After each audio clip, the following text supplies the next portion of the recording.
CSK உடைய retention இந்த IPL 2026ல என்னவா இருக்க போகுது? சிஎஸ்கேல இருந்து ஆரம்பிச்சு MI, KKR, RCB, LSG, GT அப்படின்னு ஒவ்வொரு டீமோட ரிட்டென்ஷனையுமே நம்ம அடுத்தடுத்த நாட்கள்ல இன்னையில இருந்து பார்க்க போறோம். Boys and girls my dear படீஸ், hi from Bala.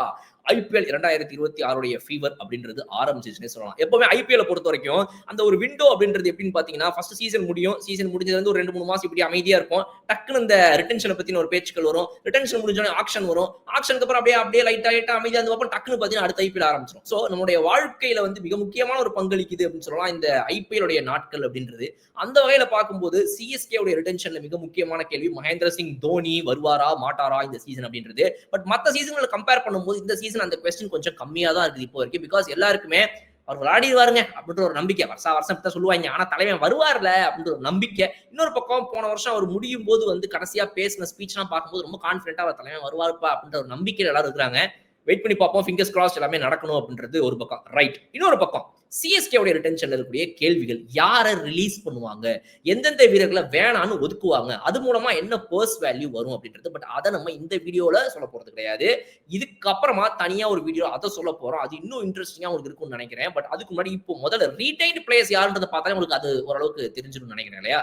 So retained players யார் அதை பாக்குறதுக்கு முன்னாடி நம்ம முதல்ல நம்மளுடைய சிஎஸ்கே டீமுடைய கரண்ட் ஸ்குவாட் என்னங்கறத ஸ்கிரீன்ல பாத்துருவோமா? இப்போ நீங்க உங்க ஸ்கிரீன்ல பாத்துட்டு இருக்கிறது நம்ம பிரிச்சு வச்சிருக்கிற இந்த விஷயங்கள் பிரிச்சு இல்லையா? சோ இதுல என்னென்ன ஃபர்ஸ்ட் பெஸ்ட் ஆப்ஷன்ஸ், அதாவது சிஎஸ்கே உடைய இந்த பெஸ்ட் பிளேயிங் 11 என்ன அப்படின்ற மாதிரி ஒரு 11 பேர் நம்ம எடுத்து வச்சிருக்கிறோம். Ruturaj Gaikwad, Ayush Mhatre, Dewald Brevis, Urvil Patel, Shivam Dube, MS Dhoni, Ravindra Jadeja, Noor Ahmad, Khaleel Ahmed, Matheesha Pathirana and Anshul Kamboj. உங்களுக்கு ஃபாஸ்ட் பவுலர்ஸ் வந்துட்டு ஒரு 3 பேர் இருக்காங்க, ஸ்பின் பவுலர்ஸ் 2 பேர் இருக்காங்க, 5 பேர் பவுலிங்க்கு வந்தாச்சு. இது பார்த்தா அதுக்கு நம்பர் 7 வரைக்கும் உங்களுக்கு பேட்டிங் இருக்குதுன்னு சொல்லி ஒரு சூப்பரான ஒரு விஷயங்களை வந்து நம்ம இதுல கொண்டு வந்து, இதுதான் வந்து சிஎஸ்கே உடைய கரண்ட் விஷயங்கள் இருக்கக்கூடிய ஒரு ஆல்மோஸ்ட் செட்டில்டு பிளேயிங் 11 சொல்லலாம். ஒரு 2 to 3 ட்வீக்ஸ் பண்ணீங்க அப்படின்னா இது வந்து சரியாகும். அதை நம்ம கண்டிப்பா தொடர்ந்து பேசுவோம். பட் அது இல்லாம நெக்ஸ்ட் என்னென்ன இருக்கிறாங்க அப்படின்னா நாட் பிளேட் லிஸ்ட். அதாவது இந்த வீரர்கள்லாம் ஆக்ஷன்ல 2025 மெகா ஆக்ஷன்ல எடுக்கப்பட்டு இன்னுமே இந்த சீசன்ல கூட விளையாடவே இல்லை. அவங்கள வந்துட்டு விளையாட்டி ப்ரூவ் பண்றதுக்கான வாய்ப்பே உங்களுக்கு கிடைக்கல அப்படின்ற மாதிரி, ஆப்பர்ச்சுனிட்டியே கிடைக்காம இன்னும் பெஞ்ச்ல உட்கார்ந்துட்டு இருக்கிற வீரர்கள் யார்? ஆண்ட்ரே சித்தார்த், வன்ஷ் பேடி, ஸ்ரேயஸ் கோபால், கமலேஷ் நாகர்கோட்டி, ராமகிருஷ்ண கோஷ் அண்ட் குர்ஜப்னீத் சிங். இதுல குர்ஜப்னீத் சிங் அண்ட் வன்ஷ் பேடி இருவர் பாத்தீங்க அப்படின்னா இன்ஜுரி ரீப்ளேஸ்மெண்ட்னால அடுத்தடுத்து இரு வீரர்களை உள்ள விட்ட ஒரு காரணமும் இருக்குது. ஸோ அதனால இந்த ஒரு 6 வீரர்கள் பாத்தீங்கன்னா அந்த 11 தாண்டி இந்த ஒரு 6 பிளேயர்ஸ் அப்படிங்கிறவங்க வந்துட்டு நம்மளுடைய சிஎஸ்கே டீம்ல இருந்து இது வரைக்கும் விளையாடி தங்களை ப்ரூவ் பண்றதுக்கான வாய்ப்பே கிடைக்காம ஒரு 6 பேர் இருக்காங்க. இவங்க ஒரு பக்கம். அடுத்து மூணாவதா பாத்தீங்கன்னா பிளேட் பட் லெஸ் ப்ரூவன், அதாவது விளையாடினாங்க பட் அவங்களுடைய ஃபுல் பொட்டன்ஷியல் அவங்க ப்ரூவ் பண்ணலப்பா, லைக் கொஞ்சம் லைட்டா ஏதோ ப்ரூவ் பண்ணிக்காங்கன்ற மாதிரி. யாரு? சாம் கரன். ஏன்னா வந்து ஒரு மேட்ச் வெறித்தனமா ஆடி முடிச்சு வச்சாரு சீசன். நமக்கு அப்படிப்பட்ட ஒரு பெர்ஃபார்மன்ஸ் அவர்கிட்ட நம்ம பார்த்தோம். அடுத்து ஜேமி ஓவர்டன் பாத்தீங்கன்னா அவர் வந்து ஒரு பேட்டரா இவங்க ஆக்சுவலா இன்னும் யூஸே பண்ணல. ஒரே ஒரு இடத்துல அப்படி லைட்டா வாய்ப்பு விடுறாங்க. அப்புறமா கடைசியில வந்து 19வது ஓவர் 20வது ஓவர்ல மொத்தமா ஒரு பிடிச்ச பாலே 11 பால் நம்ம சீசன்ல ரைட்டா 7 பால் 8 பால் தான். அதுல வந்து ஒரு 11 ரன் அடிச்சிருக்காரு, ஒரு 6 ஒரு 4 இப்படித்தான் அவர் விளையாடிருக்காரு. சோ அதனால வந்து இவர் ஒரு நல்ல ஒரு உங்களுக்கு எண்ட்ல ஆடி கொடுக்கக்கூடிய ஒரு வீரர். அதனால இவரை விட்டுறக்கூடாதுங்கிறது என்னுடைய ஒரு கருத்து. ஜேமி ஓவர்டனை விடக்கூடாது. அதே மாதிரிதான் சாம் கரனும். இன்னைக்கு வந்து என்ன வேணா நம்ம சொல்லலாம், என்னங்க சாம் கரனு ஒன்னும் பெருசா பவுலிங்கும் இல்ல பேட்டிங்கும் இல்ல அப்படின்னு. பட் மத்த கம்பேர் பண்ணும்போது இவர் பரவாயில்ல, திடீர்னு பெர்ஃபார்ம் கூட பண்ணலான்றனால மெகா ஆக்ஷன்ல மேபி நம்ம யோசிச்சுக்கலாம். பட் இப்போத்துக்கு என்ன பொறுத்த வரைக்கும் இவங்க சாம் கரனை வச்சுக்கிறது நல்லது அப்படின்றது என்னோட ஒரு ஆப்ஷன். அண்ட் அடுத்து பாத்தீங்க அப்படின்னா வந்து ஜேமி ஓவர்டன் அண்ட் நேத்தன் எலீஸ் இருக்கிறாங்க. ஸோ இந்த நேத்தன் எலீஸ் அண்ட் ஜேமி ஓவர்டன் நம்ம வச்சுக்கலாம். நேத்தன் எலீஸ் ஒரு சூப்பரான பவுலர், T20ல வந்து ஒரு நம்பர் 1 பவுலரா வந்துட்டு இருக்காரு. ஸ்விங்கிங் கண்டிஷன்ஸ்ல நம்பர் 1 வேற மாதிரி பவுலிங். அவர் வந்து இன்னும் கிளிக் ஆகல நமக்கு சிஎஸ்கேக்கு. பஞ்சாபுக்கு சூப்பரா போட்டு இருந்திருக்காரு. அதனால சிஎஸ்கே கிளிக் ஆயிட்டாருன்னா ஒரு சூப்பர் ரிசோர்ஸ் அவர். அதனால நம்ம 11 பேரா ஏற்கனவே பார்த்த இந்த பெஸ்ட் ஆப்ஷன்ஸா இருக்கட்டும், இல்ல இந்த நாட் பிளேட் அப்படின்னு வாய்ப்புகளே இன்னும் வரல இவங்களுக்குன்னு சொல்ற நபர்களா இருக்கட்டும், இல்ல பிளேட் பட் லெஸ் ப்ரூவன், ஓரளவுக்கு ப்ரூவ் பண்ணாங்க பட் ஃபுல்லா ப்ரூவ் பண்ணன்ற இந்த லிஸ்டா இருக்கட்டும், இதுல இருந்து ஒருத்தங்களை வெளியே உட்கார வைக்கிறது அப்படின்றது ரொம்ப ரொம்ப கஷ்டம். இவங்க எல்லாரும் ரீட்டன் பண்ண வேண்டிய ஒரு கட்டாயம் இருக்கு. பட் ஆனாலும் இது வந்து நம்ம 2 பேரை இந்த வீடியோடைய இறுதியில தூக்க போறோம். அந்த 2 பேர் யாருங்கிறத நான் சொல்றேன். ரைட். அடுத்து நம்ம பார்த்தோம் அப்படின்னா ஃபெயிலியர். இவன் பக்கா ஃபெயிலியர்ப்பா, ஐயோ அது எல்லாருக்கும் தெரியும். இந்த லிஸ்ட் பார்த்துருப்பீங்க. தீபக் குடா, ராகுல் திரிபாதி அண்ட் விஜய் சங்கர் 3 பேர் வந்து தயவு செய்து எங்கேயாவது வித்துருங்க, என்னால முடியல அப்படின்னு சிஎஸ்கே கதறனால வந்து இவங்க 3 பேரை கொடுத்துட்டாலே போதும், ஒரு சரியான அமௌண்ட் லம்பா இவங்க கிட்ட வந்து கையில கிடைக்கும். அதனால இந்த 3 பேர் இருக்காங்க. அடுத்து ஃபெயிலியர் பட் மை பேக்கப். அதாவது நமக்கு வந்து சிஎஸ்கே இந்த பிளேயர்ஸை பேக்கப் பண்ணும்னு தோணுது. அது போல சில வீரர்கள் உள்ள இருக்கிறாங்க. அது யாரு அப்படின்னா Devon Conway, Rachin Ravindra, Shaik Rasheed and Mukesh Choudhary. ஆனா இதுலயுமே ஒரு 2 வீரர்களை இவங்க இறக்கி விட போறாங்கன்றதான் நம்மளுடைய கணிப்பு. அதுவும் என்னங்கிறத நம்ம இப்போ இன்னும் கொஞ்ச நேரத்துல பார்த்தோம். கடைசியா ரிட்டையர்மெண்ட் ரவிச்சந்திரன் அஸ்வின் 9.25 கோடி அழகா லம்சமா வந்து அக்கௌண்ட்ல உட்காருது சிஎஸ்கேக்கு. ஒரு மிகப்பெரிய பிளஸ் பாயிண்ட் ஆக்சுவலா இது. சோ பெர்ஃபார்மன்ஸ் அவர் பெருசா பண்ணல அப்படிங்கும்போது வந்துட்டு நீங்க அவர் போயிட்டனால அவருக்கு பதிலா அந்த அமௌண்ட்ல நீங்க அதை விட எக்ஸ்ட்ராவா போட்டு ஒரு சூப்பரான பிளேயரை உள்ள எடுத்து ஒரு வெறித்தனமான இதை காட்டலாம். பட் எப்பவுமே சிஎஸ்கே இந்த ஹை ப்ரொஃபைல் அமௌண்ட் போட்டு வாங்குற பிளேயர்ஸ் யாரும் உங்களுக்கு பெருசா பண்ணதே கிடையாது. சின்ன சின்ன அமௌண்ட் போறவங்க இந்த 4 கோடி 3 கோடி தான் எப்பவுமே வேலை பார்த்துருக்கு. இந்த 16 கோடி 15 கோடி எப்பவுமே சிஎஸ்கே ஒரு அட்டர் ஃபிளாப் 10க்கு மேல போனாலே அந்த மாதிரி தான் நிறைய வீரர்கள் மோஸ்டா டேரில் மிச்சலா இருக்கட்டும், பென் ஸ்டோக்ஸ் ஆகட்டும், இந்த மாதிரி சொல்லிட்டே போலாம். நம்ம கிருஷ்ணப்ப கௌதம். சோ இந்த மாதிரி நிறைய விஷயங்கள்லாம் உங்களுக்கு ஒர்க் அவுட் ஆகாத விஷயங்கள் இருக்கு. பட் அதை தாண்டி இவங்க எப்படி பெர்ஃபார்ம் பண்ண போறாங்கன்றத அடுத்து பார்ப்போம். பட் இப்போ 28 பேர் சிஎஸ்கே கிட்ட இருக்கிறாங்க. அதாவது 25 பேர் தான் அதிகபட்சம் இருக்கணும். பட் நீங்க ரீடைன் பண்ண அந்த ஒரு 3 பேரை வெளியே ரீப்ளேஸ்மெண்ட் பண்ணி இன்ஜுரினால இன்னொரு 3 பேர் உள்ள கொண்டு வந்தீங்க. அப்ப 28 பேர் கையில இருக்கிறாங்க. சோ நீங்க மினிமமா 3 பேரை வெளியே தள்ளியே ஆகணுங்கிறது சிஎஸ்கே ஒரு கட்டாயம். இது நம்பர் 1 பாயிண்ட். அதுல ஒருத்தர் போயிட்டார் ரவிச்சந்திரன் அஸ்வின். அப்ப உங்கள்ட்ட இப்ப 27 பேர் கையில இருக்கிறாங்க. 2 பேரும் நீங்க வெளியே தள்ளியே ஆகணும். அந்த 2 பேர் யாருன்னு இப்ப ஐபிஎல் கேக்குது உங்ககிட்ட. அந்த 2 பேரை நீங்க சூஸ் பண்ணணும். அது இல்லாம இன்னும் எத்தனை பேரை பண்ண போறாங்கன்னு பார்ப்போம். சோ ஃபர்ஸ்ட் வெளியே தள்ளியே ஆகுன்ற ஒரு 2 பிளேயர் யாருன்றதை பார்த்துருவோமா? விஜய் சங்கர் அண்ட் ராகுல் திரிபாத்தி. இந்த 2 பேரை வெளியே தள்ளிடுறது ஒரு நல்லது. இப்ப இந்த 2 பேரை தள்ளிட்டோம் அப்படின்னா இப்ப 25 மெம்பர் ஸ்குவாடா சிஎஸ்கே நிக்குது.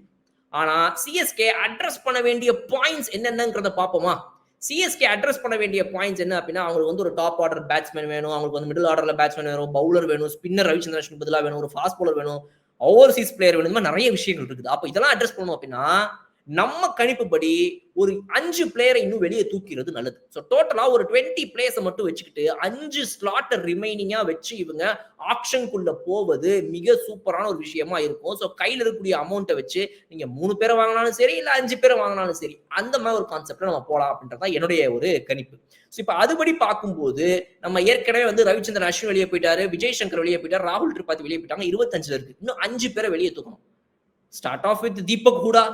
ஃபர்ஸ்ட் ஆப்ஷன் கண்ணில் பட்ட உடனே. சோ நம்ம ஏற்கனவே ஃபெயிலியர் இருக்கிற அந்த லிஸ்ட்ல இருக்கிற 3 பேருமே இப்ப ஸ்வைப் பண்ணி தூக்கிட்டோம். 3 பேர் இப்ப இல்ல. ரவிச்சந்திரன் அஸ்வின் இல்ல, 4 பேர் போயிட்டாங்க. இன்னும் நமக்கு 4 பேரை தூக்கியே ஆகணுன்ற ஒரு இடம் இருக்குது. இப்பதான் நான் ஏற்கனவே சொன்னேன் இந்த ஃபெயிலியர் பட் மைட் பேக்கப் இருக்கிற அதுல இருந்து ஒரு 2 பேரை தூக்கியே ஆகணும். அந்த 2 பேர் யாரு அப்படின்னா Devon Conway and Rachin Ravindra. 2 பேரை தூக்குனீங்க அப்படின்னா 10 கோடியே 25 லட்சம் ரூபாய் பணம் கிடைக்கும். ஆனா இவங்களை நீங்க திரும்ப பைபேக் பண்ணலாம் ஆக்ஷன்ல கீழே இறக்கி விட்டு at lesser price. Maybe Devon Conway ஒரு 3 கோடிக்கு வாங்கலாம். Maybe Rachin Ravindra at 2 crore.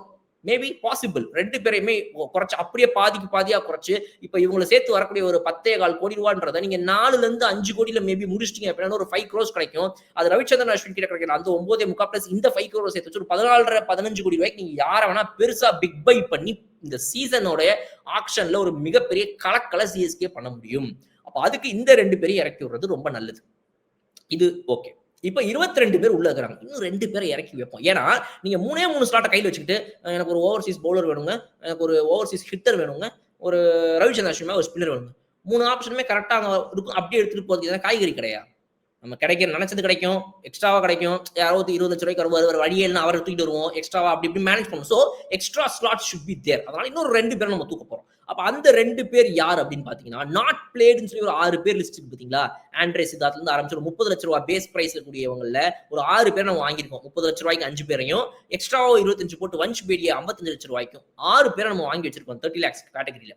அதுல இருந்து 2 பேரை தூக்கி வெளியே உட்கார வச்சுட்டு ஆக்ஷன்ல இறக்கிட்டு திரும்ப பைபேக் பண்ணிக்க வேண்டியதான் மறுபடியும் 30 லட்சம் ரூபாய்க்கு வேணும்னா. ஏன்னா அந்த எக்ஸ்ட்ரா ஸ்லாட்ஸ் இப்ப நம்ம கிட்ட கையில இருக்கணும். அங்க போய் ஆக்ஷன்ல வந்துட்டு ரெஸ்ட்ரிக்டா நம்ம போக முடியாது. அதனால இந்த 2 பேர் எக்ஸ்ட்ராவா இறக்கி விட்டுட்டு திரும்ப வேணும்னா அந்த இடத்துல நம்ம எதிர்பார்த்த அந்த 3 ஸ்லாட்டை ஃபில் பண்ணதுக்கு அப்புறமா இவங்களை திரும்பவும் பைபேக் பண்ணிக்கலாம். இல்ல இவங்களோட பெட்டரா கூட அந்த ஸ்லாட்டுக்கு நமக்கு ஒரு பிளேயர் கிடைக்கலாம், சொல்ல முடியாது. ஸோ அதனால அது ஏன் நம்ம இவங்களை சூஸ் பண்ற காரணத்தை நான் சொல்லிடுறேன். இப்ப ஆண்ட்ரே சித்தார்த்தை பொறுத்த வரைக்கும் வன்ஷ் பேடியோ இல்ல ஸ்ரேயஸ் கோபாலோ இவங்க வந்து பெர்ஃபார்மிங் பிளேயர்ஸ் ரீசன்ட் டைம்ஸ்ல இவங்களுக்கு ஒரு ஒரு வேல்யூ இருக்கு, இவங்களுக்கு ஒரு சின்ன ஓப்பனிங் இருக்குது. ஆனா அதே நேரத்துல பாத்தீங்க ஸ்ரேயஸ் கோபால் வந்து ரஞ்சி டிராஃபில கர்நாடகா செம்மையா விளையாடி கொடுத்துருக்காரு. இப்ப இதுலயே நம்ம குர்ஜப்ரீத் சிங் பாத்தீங்கன்னா தமிழ்நாடு இப்போ நான் இந்த வீடியோ பேசிட்டு இருக்கிறதுல இருந்து சில நாட்களுக்கு முன்னால ஒரு ஹேட்ரிக் எடுத்தாரு அவர் தமிழ்நாடுக்காக ரஞ்சி டிராஃபில. சோ இது மாதிரி பிளேயர்ஸ் நம்ம வெளியே இறக்கி விட்டு அவங்க 1 கோடிக்கோ 1.25 கோடிக்கோ போயிட்டாங்கன்னா ஆப்பா போயிடும் நமக்கு. அதனால இந்த பிளேயர்ஸ் எல்லாம் இன்னும் டெஸ்ட் பண்ணப்படவில்லை. ஒரு உர்வில் பட்டேல் மாதிரியோ, ஆயுஷ் மாத்ரே மாதிரியோ, டெவால்ட் பிரேவிஸ் மாதிரியோ யார் மாதிரி வேணாலும் இவங்க நாளைக்கு அடுத்த சீசன்ல இறங்கலாம். ஸோ அதனால இப்படிப்பட்ட பிளேயர்களை விட வேண்டாம். அதுல பார்க்கும்போது நமக்கு கிடைக்கிற இந்த 2 வீரர்கள் யாரு அப்படின்னு பார்த்தீங்கன்னா, வேற வழி இல்லாமல் நாம் இறக்கி விடுவது வந்து நம்மளுடைய கமலேஷ் நாக்கர்கோட்டியை வந்து இறக்கி விடுறோம். அதுக்கு காரணம் என்ன அப்படின்னா, அவர் இப்போது ரீசென்ட் டைம்ஸ் பெருசா பெர்ஃபார்மிங் இல்ல. அண்ட் அதே சமயத்துல ராமகிருஷ்ணா கோஷ்மே they have not made the headlines in the recent past. சில நாட்களாக அவங்க வந்து ஹெட்லைன்ஸில் வரவில்லை. அவங்க அவ்வளவு பெருசாலாம் ஒன்றும் பண்ணலப்பா ரீசென்ட் டைம்ஸ். அதனால தைரியமா இறக்கி விட்டு அப்படியே தூக்கிடலாம் திரும்பன்ற மாதிரி இவங்க 2 பேரை இறக்கி விடுறது நல்லது. மத்தபடி இந்த 30 லட்ச ரூபாய் 20 லட்ச ரூபாய்க்குள்ள நிறைய பேருடைய பேர்களை நான் நிறைய சேனல்களில் போட்டு இறக்கி விடுன்றாங்க. சொல்லவே முடியாது. பேக்கப் நாளைக்கு நமக்கு ஒரு பிளேயர்ஸ் வேணும். திடீர்னு ஒரு மேட்ச்ல வந்து பவுலர்ஸ் இன்ஜுரிங்கும் போது இவங்க உள்ள வந்து பவுலிங் போடணும். இந்த மாதிரி நிறைய இதுக்கு பேக்கப் கண்டிப்பா வேணும். நெட் பவுலர்ஸை தாண்டி இந்த பிளேயர்ஸ் ரொம்ப யூஸ்ஃபுல்லா இருப்பாங்க. ஸோ அதனால சொல்லவே முடியாது. அண்ட்ரே சித்தார்த் ஒரு மேட்ச்ல நாளைக்கு வந்து விளையாடலாம் சிஎஸ்கேக்கு. ஒரு நல்ல ஒரு பேட்டர் அவரு. ஸோ அதனால இவங்களை போன்ற ஆட்களை சும்மாலாம் இறக்கி விட்டு வேஸ்ட் பண்ணக்கூடாது. 30 லட்ச ரூபாய் கிடைக்கும். அதை வச்சு நம்ம என்ன பண்ண போறோம்? ஸோ வைஸா யோசிக்கணும் அப்படின்னா இந்த 8 வீரர்கள், அதாவது ரவிச்சந்திரன் அஸ்வின் இல்லாம ஒரு 7 பிளேயர்ஸை வெளியே இறக்கி விடுறோம். அதுல 3 ஃபெயிலியர் பிளேயர்ஸை இறக்கி விடுறோம். மிச்ச 2 பிளேயர்ஸ் ஃபெயிலியர் பட் மேபி சிஎஸ்கேக்கு அவங்க தேவைப்படலான்ற மாதிரி டெவான் கான்வே, ரச்சின் ரவீந்திராவை இறக்கி விட்டு 2 நல்ல பிரைஸ் கூட திரும்ப நாளைக்கு வாங்கிக்கலாம். அண்ட் இன்னொரு 2 பேர் இந்த 30 லேக் கேட்டகரியில் இருக்கக்கூடிய 2 வீரர்கள். ஸோ இந்த 7 பேர் பிளஸ் ரவிச்சந்திரன் அஸ்வின் 8 பேர் போனா 20 மெம்பர் ஸ்குவாடோட உள்ள போய் பண்ணலாம். அப்போ இறக்கி விட்ட இந்த பிளேயர்ஸோட வேல்யூ என்ன, அவங்க மூலமா நமக்கு இப்ப பர்ஸ் வேல்யூ என்ன வரும், அந்த பர்ஸ் வேல்யூ வச்சு சிஎஸ்கே யார் யாரை டார்கெட் பண்ணணும், சிஎஸ்கேக்கு டார்கெட்டட் பிளேயர்ஸ் என்னென்ன கேட்டகரியில இருக்கிறாங்க, என்னென்ன கேட்டகரியில பிளேயர்ஸ் இவங்களுக்கு அவைலபிளா உள்ள இருக்கிறாங்க, இது எல்லாத்தையுமே தான் சிஎஸ்கே உடைய ரீப்ளேஸ்மெண்ட் பிளேயர்ஸ் லிஸ்ட்ல, அதாவது ஆக்ஷன்ல ரிட்டென்ஷன்ல யாரை அவங்க வந்துட்டு டார்கெட் பண்ணணும்ன்ற அந்த வீடியோல பார்க்க போறோம். Until then, see you, bye from Bala, and இன்னொரு வீடியோல நான் வந்து பார்க்குறேன். Okay bye. வெட்டி boss Bigg Boss Tamil season 9 review show நான் வர தினமும் ராத்திரி 11:30 மணிக்கு. சப்ஸ்கிரைப் டு கலர் கண்ணாடி மீடியா.